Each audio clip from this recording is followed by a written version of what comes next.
सत श्री अकाल मित्रों, पुनः स्वागत है आप सबका समाधान में और होली की बहुत बहुत बहुत सारी शुभकामनाएं। हम चर्चा कर रहे थे कि होली का आध्यात्मिक रहस्य क्या है और वास्तव में इस संसार रूपी रंगमंच पे जो भी प्राणी हैं, हम सब जो देह रूपी वस्त्र पहन करके यहाँ पार्ट प्ले कर रहे हैं, उन पे दो रंग चढ़े ही हुए हैं। ये एक रंग है माया का, जिसे हम कहते हैं सांसारिक रंग, भौतिकता का रंग, और दूसरा रंग होता है परमात्म रंग। यदि भौतिकता का रंग चढ़ा हुआ है, माया का रंग चढ़ा हुआ है, तो कहीं ना कहीं हम बहुत ज़्यादा परेशान होते हैं, चिंतित होते हैं, दुखी होते हैं, अपने जीवन से निराश होते हैं। और वहीं यदि परमात्म रंग हम पे चढ़ा हुआ हो, जिस आध्यात्मिक रंग की बात भ्राता जी कर रहे थे कल, तो वास्तव में वो रंग हमें सुख देता है, शांति देता है, शक्ति देता है और जीवन का हम संपूर्ण आनंद ले पाते हैं। इस होली में हमें यही करना है। ये जो भौतिकता का रंग है, उस रंग को हल्का करते हुए अब परमात्म रंग में रंगते चलना है। यही वास्तव में सच्चे अर्थों में होली मनाना होगा और हमारा जीवन सुखदायी होता चलेगा। एक सुंदर बहुत मेरे पास पंक्तियां आई थीं, वो पंक्तियां मैं आप लोगों को अर्पित करता हूं। उसके पश्चात मैं भ्राता जी की ओर लिए चलूंगा आप सबको। ये पंक्तियां हमें भेजी हैं गुलबर्गा से श्री रामकृष्ण जी ने। वो कहते हैं, लाल रंग आपके गालों के लिए, स्वीकार कीजिएगा समाधान परिवार की ओर से, लाल रंग आपके गालों के लिए, काला रंग आपके बालों के लिए, शायद बहुतों को आवश्यकता है, नीला रंग आपकी आंखों के लिए, पीला रंग आपके हाथों के लिए, गुलाबी रंग आपके सपनों के लिए, सफ़ेद रंग आपके मन के लिए, हरा रंग आपके जीवन के लिए। होली के इन 7 रंगों के साथ आपके पूरे परिवार को रंग भरी शुभकामनाएं। होली की बहुत सारी शुभकामनाएं भेजी हमें गुलबर्गा से हमारे भ्राता जी ने। आप सभी को ये सारे रंग मैं अर्पित करता हूं। ईश्वर करे कि ये सारे रंग आपके जीवन में शामिल हों और आप इस होली से अपने जीवन को संपूर्ण रूप से आनंदित करें। इन्हीं शुभकामनाओं के साथ आपको भ्राता जी के पास लिए चलता हूं। भ्राता जी, आपका बहुत बहुत अभिनंदन है और ये 7 रंग आपको भी समर्पित हैं, अर्पित हैं। Thank you. क्या कहेंगे भ्राता जी अच्छा इन रंगों के बारे में? यही जो आपने शुरू किया, ये सब परमात्म रंग हैं जी। परमात्मा गुणों का सागर है, उसके पास सच्चा प्रेम है, उसके पास ही सच्ची शांति है। जो कहा सफ़ेद रंग मन के लिए, जी, जी। तो मन को सफ़ेद कर ले अगर मनुष्य, तो ये परमात्म रंग है। अनेक समस्याएं नष्ट हो जाएं। ये सच है कि आज लोग माया के रंग में रंगे हुए हैं, भौतिकता के रंग में रंगे हुए हैं, और वो ये भूल गए हैं कि उन पर माया का रंग चढ़ा हुआ है और इस माया के रंग से वो दुखी हैं, अशांत हैं। ऐसे बहुत सारे परिवारों की सच्ची सच्ची कहानियां हैं। करोड़पति लोग हैं, लेकिन घर में इतने झगड़े हैं कि नींद नहीं आती, अशांति रहती है, क्योंकि बच्चों के पास पैसा बहुत होने के कारण व्यसन है, शराब पीते हैं। एक लड़के की ऐसी कहानी, शराब पी के कहीं भी चला जाता है, माँ बाप दुखी होते रहते हैं, कहाँ चला गया, 2-4 दिन ढूंढते हैं, फिर वो आ जाता है, फिर लड़ाई होती है। तो धन यानी माया के रंग में रंग दिया इसने मनुष्य को, जिसने प्रभु के रंग को बिल्कुल साफ कर दिया है। अभी पुनः आवश्यकता है प्रभु रंग से स्वयं को रंगने की। और इस होली के पर्व पर हम ये चाहेंगे कि हमारे सभी भाई बहनें जिनके जीवन में भी ये माया का रंग चढ़ गया है, वो इस रंग को उतार दें, स्नान करा दें ज्ञान अमृत से।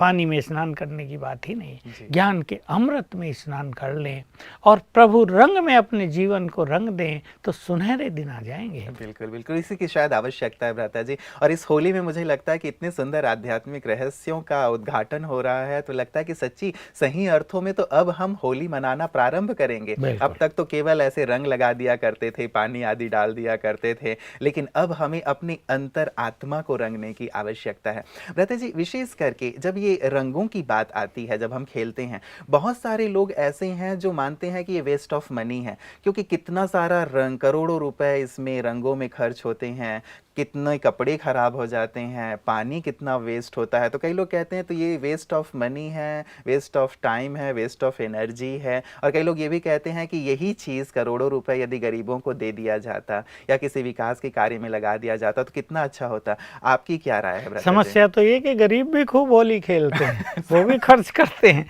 अगर उनको पैसा दे दिया जाता वो और अच्छी तरह होली खेलते, बल्कि कहीं ज़्यादा। रही बात विकास की, विकास इस तरह नहीं होता। मनुष्य का आध्यात्मिक विकास हो, उसके जीवन में सद्गुणों का विकास हो, तो हमारे देश में पैसे की कोई कमी नहीं है। मैं तो ये सोचता हूँ जितना पैसा हमारी सरकारों के पास है, जितना पैसा हमारे लोगों के पास है, वो इनकम टैक्स ईमानदारी से चुकतू करें और सरकारें ईमानदारी से उसे यूज करें। मुझे कहने की ज़रूरत नहीं, वो सब जानते हैं। तो विकास की तो गंगा बह जाए, हमारी सड़कें सोने की सड़कें बनाई जा सकती हैं, इतना धनमाल है। इसलिए भारत क्योंकि त्योहारों का देश है और यहाँ त्योहार सब मनाते ही हैं। अभी खर्च भी क्या, लोग सोचते हैं पैसा कमाते ही तो इसलिए हैं कि आनंद मनाया जाए। अभी किसी की फैक्ट्री में गुलाल बना है, रंग बने हैं, उसकी कमाई हुई है। दुकानदारों ने उनको बेचा है, उनकी कमाई हुई है, फिर उससे खुशियाँ मनाई जा रही। तो सबसे बड़ी बात तो भ्राता जी खुशियों की है। ये नहीं कहा जाएगा कि वेस्ट हो रहा है, ठीक है, थोड़ा इकोनॉमिकली सब कुछ करना ही चाहिए। पानी वेस्ट होता है, पानी तो कितना वैसे वेस्ट होता रहता है, फिर भी हम सबको कहेंगे कि ध्यान दे, जहाँ पानी की बहुत कमी है पानी की बचत करेंगे और इस तरह वेस्ट ना हो। लेकिन अपने जीवन में अगर ये सब कुछ करने के बाद हम एक सुंदर खुशी की शुरुआत कर दें, अपने गमों को भुला दें, भले लोग थोड़े समय के लिए बोलते हैं, लेकिन मैं कहूँगा सदा के लिए गमों से ऊपर उठकर खुशी के फव्वारे जीवन में फूटते रहें, ऐसा जीवन जीना सीख लें, तो होली का ये खर्च नेग्लेजिबल हो जाएगा। बिल्कुल बिल्कुल भ्राता जी, मुझे लगता है विशेष करके लोग इसलिए शायद नाराज होते हैं, खफा होते हैं कि कई लोग अनावश्यक रूप से हुड़दंगबाजी करते हैं या कई बहुत गहरे कलर लगा देते हैं या बहुत ही कैसे कीचड़ विचड़ आदि यूज करते हैं। तो ये सारी चीजें कई लोगों को शायद पसंद नहीं आता होगा, तो इसलिए वो कह देते हैं कि ये बेकार का पर्व है। यही कारण है हमें अपनी मर्यादाएं, अपनी रॉयल्टी हर त्योहार में बनाए रखनी चाहिए। तो हम ये अपेक्षा करेंगे कि इस बार सभी लोग बहुत शालीनता से इस त्योहार को मनाएं, गुलाल लगाएं, थोड़ा बहुत रंग छिड़के, जैसे हमने लगा लिया है। पिचकारी डालें एक दूसरे के ऊपर, लेकिन आंखों में न डाल दें, पिचकारी डालें। और मैं तो एक आध्यात्मिक रहस्य कहूँगा, देखिए आत्मा सब शक्तियों से भरपूर है। जो राजयोगी हैं, जो ब्रह्मावत्स हैं, वो तो ऐसा अभ्यास करें कि जिसे वो देखें, यहाँ से फील करें एक रंग बिरंगी शक्तियों की किरणें दूसरों पर पड़ रही हैं, एक सुंदर पिचकारी दूसरों की ओर जा रही हैं, तो सबको शक्तियाँ मिल जाएंगी और ये समस्या भी नहीं होगी कि रंग कपड़ों पर गिर गया, इसे उतारें कैसे। कई लोग तो पुराने कपड़े पहन लेते हैं, वे उन्हें फेंक देंगे फिर, और कपड़ों को ऐसा रंग दिया जाता है कि धुलने पर भी वो पहनने लायक नहीं रहेंगे। और कई लोग ऐसे भी हैं गरीब कि जो रंग दिया उसको ही पहने रखते हैं। अब ऐसे अगर परमात्म प्यार में सदा के लिए रंग जाएं। जी कोशिश ये की जाती है, जो आप परमात्मा रंग की बात कर रहे हैं, कोशिश ये की जाती है ऐसा रंग लगाया जाए कि उतरे ना। तो शायद ये इसीलिए है कि परमात्मा रंग ऐसे लगे कि वो उतरे ही ना। वही मीरा ने गाया है ना, मेरी रंग दे चुनरिया, ऐसा रंग चढ़ा दे कि धोबी चाहे कितना भी धोए उतरे ही नहीं। हम भी अपने ऊपर विशेष रूप से ब्रह्मावत्स जो राजयोग के पथ पर अग्रसर हुए हैं, वो परमात्म रंग में अपने को ऐसा रंग दें कि माया का रंग चढ़े ही नहीं, और ये रंग सभी रंगों को फीका कर दे। ये रंग आत्मा को सद्गुणों से रंग दे, शक्तियों से रंग दे, निश्चिंत जीवन से रंग दे। हम यही अपेक्षा आज के इस त्योहार पर करेंगे। भ्राता जी, इसके साथ साथ होली में एक बहुत अच्छी बात होती है कि मंगल मिलन होता है। कहते हैं सारे जो भी हमारे पास्ट रहे हैं, अर्थात जो भी गिले शिकवे रहे हैं, सबको भुला करके आओ आज गले मिलते हैं। तो इसके लिए आप क्या कहेंगे कि गले मिलें और कैसे, मतलब अपने गिले शिकवे कैसे हमेशा के लिए भूल जाएं? देखो अच्छा तो यही है, भले ये त्योहार भी बहुतों को मिला देता है। जिनकी थोड़ी बहुत शत्रुता रहती है, इस दिन कम से कम एक बार तो हाथ मिला ही लेते हैं। भले ही कल से फिर वैसे ही हो जाएं, लेकिन एक बार तो मनुष्य सोचता ही है कि भाई पास्ट को भुलाकर हम फिर से एक हो जाएं, प्यार से भरपूर हो जाएं। ये कितनी अच्छी बात है ये। तो हम इसको सदा के लिए अपने जीवन में अपना लें कि आज तक जिसके साथ भी जो कुछ भी हुआ है, उल्टा सुल्टा हुआ तो है, सबके साथ कुछ ना कुछ हुआ रहता है, वो सबको भुलाकर आज से हम मिलकर एक हो जाएं। ये भी प्रभु रंग में रंगना ही होगा। इससे भविष्य बहुत सुंदर होगा। नहीं तो दूसरे के बुरे वाइब्रेशंस, थोड़ा शत्रु भाव, नेगेटिव एनर्जी मनुष्य पर हमेशा इफेक्ट करती रहती है, उससे उसका भविष्य प्रभावित होता रहता है। तो किसी के साथ मनमुटाव कुछ भी हुआ हो, लड़ाई झगड़ा हुआ हो, किसी ने पैसा ले लिया हो, कुछ बुरे वचन बोले हों, सबको क्षमादान देकर एक हो जाएं। बिल्कुल, ये बहुत अच्छी बात रहेगी भ्राता जी कि सब मिल जाएं, शत्रुता ना रहे और सभी धर्म, जाति, भाषा, मजहब के लोग इस त्योहार को इस रूप में मनाते हैं। तो कितना अच्छा हो जाएगा कि हमारा देश वैसे भी विविधता में एकता वाला देश है और यदि हिंदू, मुस्लिम, सिख, ईसाई सब मिल के आपस में गले मिलें, एक दूसरे को रंगें, तो सचमुच हमारा देश तो पुनः आध्यात्म और के शिखर मिलते पर ही पहुंच हैं और जाएगा। मिलना ही चाहिए, जी। क्योंकि हम सब तो रूहें हैं, आत्माएं हैं। हम्म। ये दैहिक धर्म है, मैं मुसलमान हूँ, मैं हिंदू हूँ, मैं सिख हूँ, मैं क्रिश्चियन हूँ, मैं पारसी हूँ, ये तो सब बाह्य चीजें हैं। मूल रूप से तो हम सब आत्माएं हैं, रूह हैं। इस दिन ये ज्ञान भी सभी को प्राप्त हो जाए तो ये भेदभाव धर्मों के जो अनेक रूप से कष्टदायक अनेक बार होते रहते, बड़े कष्टदायक, ये अनेक जगह इसी ने मनुष्य को बड़ा कष्ट पहुंचाया है। इसलिए लोग धर्म से घृणा करने लगे कि धर्मों में जितनी हिंसा है उतनी तो कहीं नहीं वो है। कहते हैं इतिहास में जितनी ज्यादा लड़ाइयाँ धर्म को धर्म के लेकर के नाम हुई पे हैं उतनी ज्यादा किसी और चीज को लेकर हुई ही बिल्कुल। नहीं तो है। आज हम चाहेंगे सब मिल जाएं, ये वैर भाव छूट जाए, सब आत्मिक भाव में आ जाएं, तो ये सच्चे अर्थों में होली मनाना हो जाएगा। बिल्कुल, ये बहुत सुंदर है भ्राता जी। विशेष करके लोग मिठाइयाँ भी बांटते हैं, खाते हैं, वो तो अच्छी बात है, लेकिन आज के दिन लोग भांग का भी सेवन करते हैं, नशीले द्रव्यों का भी सेवन करते हैं, उसी का आदान प्रदान करते हैं और कई बार इसके कारण बहुत विकट दयनीय स्थिति पैदा हो जाती है। कोई कहीं पड़ा हुआ है, कोई कहीं हुड़दंग कर रहा है, तो इस विषय पे आप क्या कहेंगे? देखिए, मिठाई खाएं, मिठाई खाना बहुत अच्छी बात है, जी। भले ही शुगर वालों को नहीं खानी है, ध्यान रखना चाहिए आज के दिन, लेकिन मुख को मीठा बना दें। आज जैसे ही मिठाई खाएं होली की, या एक दूसरे को खिलाएं, तो एक दूसरे के लिए और अपने लिए संकल्प करें, जैसी मीठी ये मिठाई है वैसा ही मीठे आज से हम भी रहेंगे, मधुर बोल बोलेंगे, मीठा स्वभाव बनाएंगे, तो एक दूसरे में सदा के लिए प्यार बना रहेगा। प्यार को तोड़ने वाले हैं ही मनुष्य के कटु वचन। तो ये मिठाई खाना भी यादगार उसी की है कि भगवान जब आए थे तो उन्होंने मनुष्य को मधुर वचन, वरदानी बोल, स्वमान के बोल, महावाक्य जैसे बोल बोलना सिखाया था। तो आपस में बहुत प्यार हो गया था, उसकी यादगार में लोग आज मिठाइयाँ खा के खुशियाँ मनाते हैं। तो मिठाई भले खाएं, लेकिन मुख को बहुत मीठा बनाएं। बिल्कुल, लेकिन भ्राता जी ये जो पीने पिलाने वाली जो ये बात देखिए है, ऐसी चीज थी, वास्तव में शुरुआत कहाँ से हुई जी। कि भगवान जब धरा पर आए तो उन्होंने मनुष्य को जागृत किया, अपने से संबंध जोड़ा, मैं तुम्हारा पिता हूँ। इसको कहा गया नारायणी नशा चढ़ना। तो मनुष्यों को नारायणी नशा चढ़ गया, ईश्वरीय खुमारी चढ़ गई, खुदाई एक रुहाव आ गया जीवन में।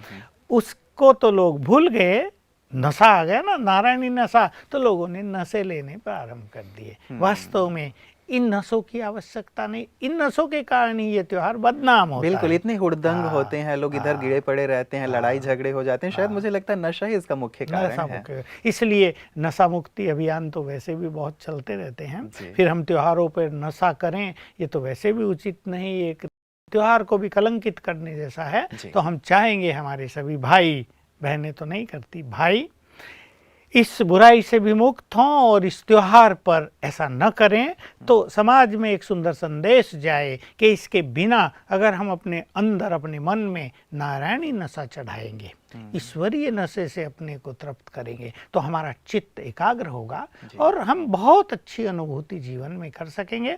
जो परमात्म पथ पर चल रहे हैं उनको तो आनंद आएगा ही, लेकिन जो परमात्म पथ पर नहीं है वो ईश्वरीय नशे से एकाग्र चित्त होने के कारण हर कदम पर सफलता को प्राप्त करेंगे।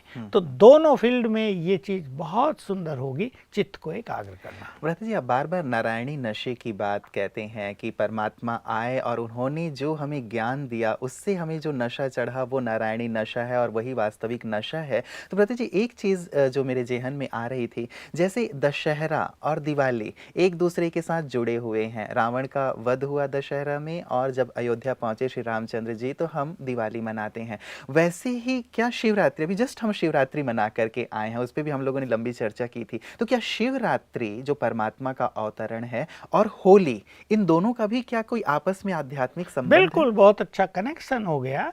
शिवरात्रि यादगार है शिव के आगमन की। जी। शिव इस धरा पर आए और उन्होंने बहुत सुंदर कार्य किया। अपने रंग में मनुष्यों को रंग दिया, बुराइयों को जलवा कर नष्ट कर दिया, सबको ईश्वरीय खुमारी चढ़ा दी, सबका मिलन करा दिया, सबके जीवन में आनंद आनंद छा गया, खुशियों की लहरें छा गई और गीत गाने प्रारंभ कर दिए सबने प्रभु मिलन के, प्रभु प्रेम के। इसलिए होली के आसपास पहले से ही बहुत सारी कहानियों से जुड़े हुए ऐतिहासिक गीत गाते सभी हैं लोग लोग। गाते रहते हैं। इस गांव की पार्टी उस गांव में जाएगी, उस गांव की पार्टी वहां जाएगी, गीतों से रौनक रहती है। हाँ भाई होली आ रही है, तो कम से कम 10-15 दिन बड़े आनंद में हर गांव में, हर शहर में बीतते हैं।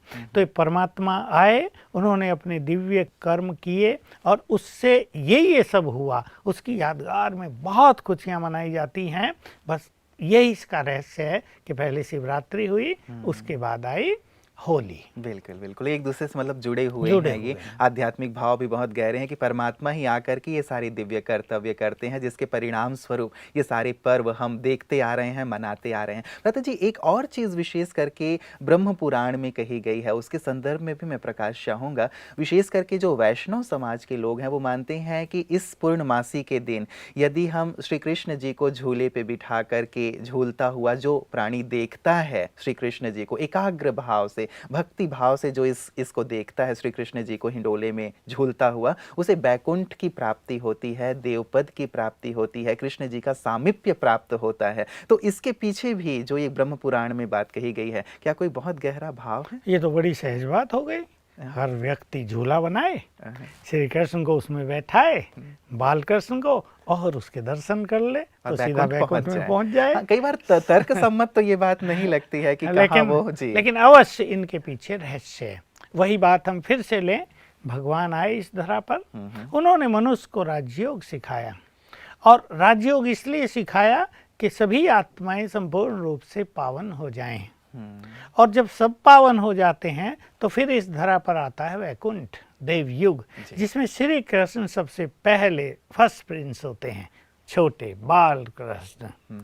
तो यही कहा कि उनको देख लो, यानी उनकी दुनिया में चले जाओ। लेकिन इससे पहले ये जोड़ा है एकाग्र चित्त होकर, और एकाग्र चित्त वही मनुष्य हो सकता है जिसने मनोविकारों की होली जला दी हो।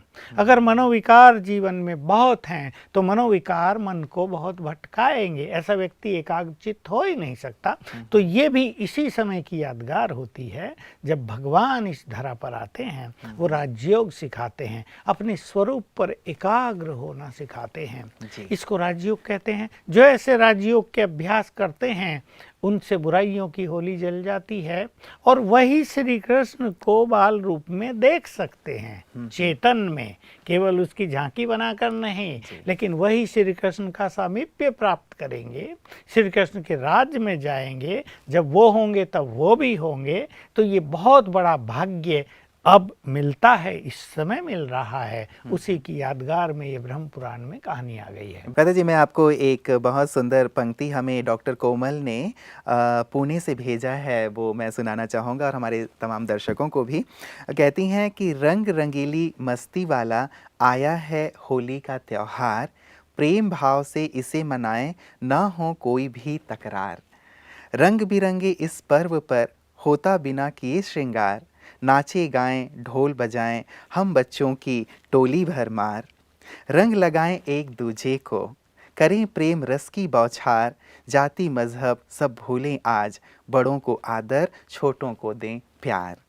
रीत प्रीत गीत मीत और रंग उमंग तरंग उपहार, भेदभाव मिटाने दिल का आता है होली का त्योहार। तो इन्होंने पूरे समाधान परिवार के लिए और सभी दर्शकों के लिए भी पंक्तियां भेजी हैं। डॉक्टर कोमल, आपका बहुत बहुत धन्यवाद। बस इन्होंने आज शब्द यूज किया है और मैं कहूँगा सदा। भेदभाव, ये वैमनस्य, ईर्ष्या, सभी द्वेष, मजहबों के जो सभी बीच की मजहबों दूरियां के हैं। झगड़े, ये बीच की दूरियां आज दूर न करें, केवल जी। आज सदा के लिए दूर करें। बिल्कुल। यही हमारा संदेश है सबको कि ये त्योहार हमारे लिए वरदान बनकर आया है। हर साल आता है और हर त्योहार से हम कुछ सीखते चलें जी। तो त्योहार हमारे लिए एक बहुत सुंदर चीज हो बन जाएगी। जाते हैं। इस त्योहार से भी हम सबको यही संदेश देना चाहते हैं जी। कि इसके जो 3 अर्थ हमने रखे, हम्म। होली, एक, आज से सभी पास्ट की चिंताओं से मुक्त हो जाएं।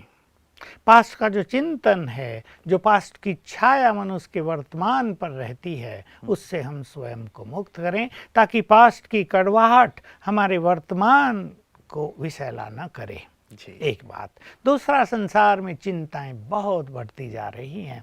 आज होली के दिन और अगले दिन, दोनों दिन जब रंग आदि डालते हैं और खुशियां मनाते हैं, डांस आदि करते हैं, गीत गाते हैं, जी। तो आज के दिन हम सबको संदेश देना चाहेंगे कि चिंताओं को सदा के लिए प्रभु अर्पण कर दो। कई लोग सोचते हैं चिंता छोड़ें कैसे, ये तो छूटती नहीं, ये तो हमें खाए जा रही हैं। चिंता प्रभु अर्पण कर दो, अपनी चिंता उसको सौंप दो कि तुम हमारे परम पिता हो, ये चिंता तुम्हारी मेरी नहीं है, ऐसा अधिकार से।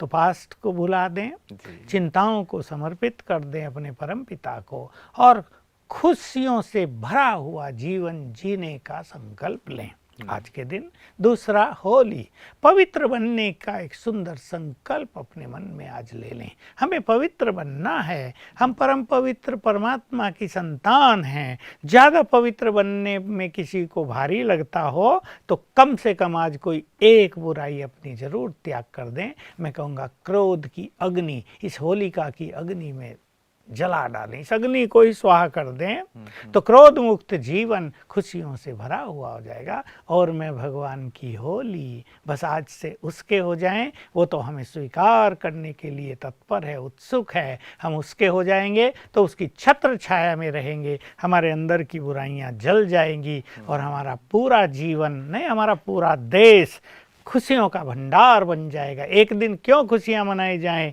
हर पल हमारे जीवन में खुशियों का नृत्य होता रहेगा।